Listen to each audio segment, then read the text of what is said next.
Police are investigating another race-related incident near campus. A day after the noose was found, a black student at Ole Miss says someone threw alcohol at her from a moving car while yelling the N-word. Now, they don't know at this time if those two incidents are related, but our Nick Valencia is on the ground there in Oxford, Mississippi, with the student's first national interview. Nick, you spoke to Kiesha Reeves, the young girl who was harassed. Tell us what you found out.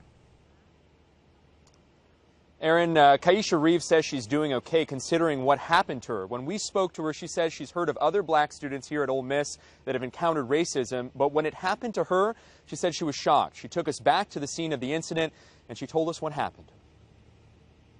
I was in my car looking for my charger, and when I heard it, I kind of, popped my head up, and that's when he threw it. He just What did threw you it out hear? of a red cup. It was "you black," and it was pipe spit when he sped off into down the street. Do you think that there is a culture of intolerance still at Ole Miss? Because when you hear something like this happen, it immediately, some people aren't surprised. A lot of people aren't surprised that it happened at Ole Miss. What do you think?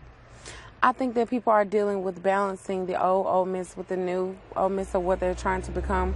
They're balancing dealing with what their parents sent them to school here because that's the school they went to, and they're dealing with those history being disrupted or dismantled, and they really just are searching for that back. So they're dealing with change. Some people. Now, Kiesha Reeves says despite what happened to her, she's not having any plans of transferring. In fact, up until now, she says her experience at college has been very rewarding and very fulfilling, and she thinks the University of Mississippi is one of the best universities in the nation. Now, I spoke to the president here, the chancellor of the school, and we had a very honest and frank discussion, Aaron, about the culture here and the climate on campus. And he says despite these incidents this past week, that's not indicative of what the current climate is here on campus. He acknowledges the history of intolerance here and how this university has been a lightning rod for race-related incidents over the last couple of decades. But he says that's not the way the university is now, and they've gone above and beyond in recent years to try to have an honest conversation to change things here.